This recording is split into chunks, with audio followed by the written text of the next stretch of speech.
For the first 8 months, you can see there that the increase in remittances is 16.4%. And for the 12 months to August, that increase is 12.7%. But we do expect the remittances to increase by 16% for the whole of this year. On tourist arrivals, these have improved by 21% in the 21 months to August 2024 compared to a similar period in 2023. And for the first 8 months of this year, these arrivals have continued to be very strong at 19.3%, and we do expect this sector to continue to perform well. In terms of the usable reserves of the central bank, we've seen a significant improvement in the gross usable reserves of the central bank. We started off the year at 6.5 billion, and we have now been able to build our reserves to $8.2 billion, which is equivalent to about 4.24 months of import cover. The Kenyan shilling has strengthened by about 17.7% in 2024, and this has been supported by foreign exchange inflows from financial services, that is offshore banks and remittances, but also export receipts from the agricultural sector. So the left-hand panel compares our appreciation, the 17.7 strengthening of our currency vis-a-vis global currencies, and then on the right is a comparison with the African countries. And of course, you are aware of the major reforms that Ethiopia has been implementing in terms of liberalizing its foreign exchange market. And there you can see that the birr has depreciated by actually more than 100%. So the Kenyan shilling is actually one of the best performing currencies, not only within Africa but also globally. Again, this is a depiction of where we have been. We had a fairly depreciated exchange rate coming to the end of the last year. And we started the year at an exchange rate of around 161 shillings to the dollar. And we have been able to bring that down all the way to 129. And you can see basically from around for the early August that the rate has remained relatively stable at around 129.2. And given the strong inflow of foreign exchange, this has also permitted us and facilitated us to increase the level of our reserves by some purchases in the foreign exchange market.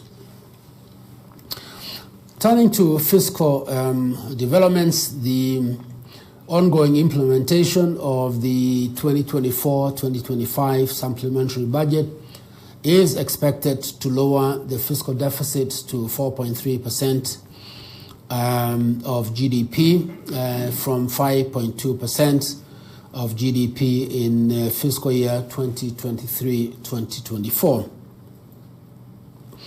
The total revenues in the supplementary budget for fiscal year 2024-25 are projected at roughly 3.1 trillion, which is equivalent to about 16.9% of GDP.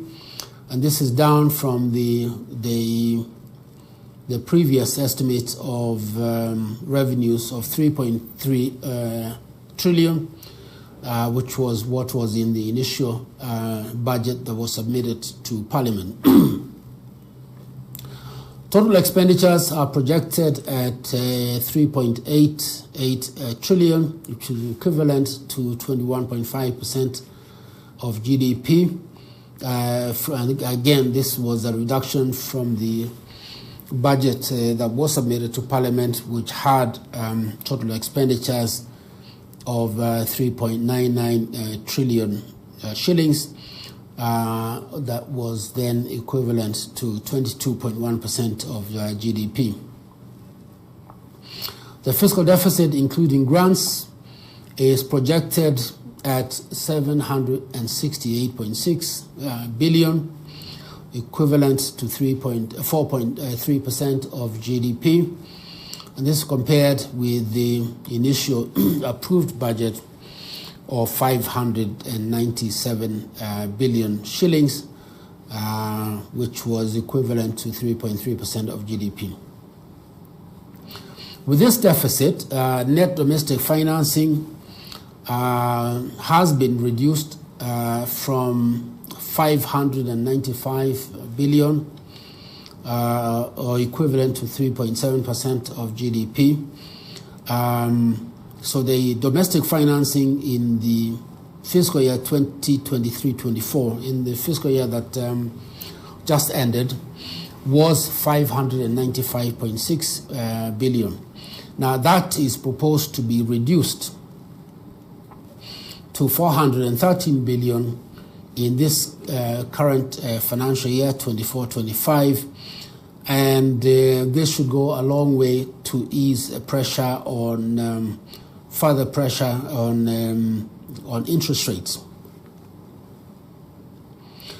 So fiscal policy over the medium term seeks to implement fiscal consolidation to slow down growth in the public debt by broadening the revenue base and also containing growth of non-priority expenditures, while at the same time enhancing social safety nets. The fiscal consolidation in the medium term should reduce debt vulnerabilities while moving the present value of debt to GDP ratio towards the target anchor of 55%. So the ongoing fiscal consolidation in the medium term, again, should, as I said, should reduce debt vulnerabilities by reducing the fiscal deficit to 4.3 for this financial year 24-25. But over the medium term, the intention is to continue to narrow the fiscal deficit and increase the primary surplus, so that by 2028-2029, the overall fiscal deficit would only be 2.8%, and by that time we should have moved towards our target, our anchor target of the net present value of debt to GDP of 55%. On the banking sector, the total capital adequacy ratio stood at 19.1% in August 2024, the same as it was in June of 2024, and remained above the statutory limit of 14.5%.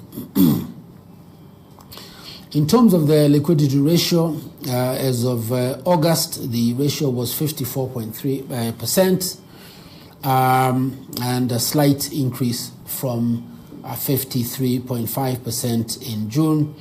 And again, this is compared to the statutory limit of 20%. The ratio of gross non-performing loans to gross loans stood at 16.7% in August 2024, compared to 16.3% in June. And banks have continued to make adequate provisions for the NPLs.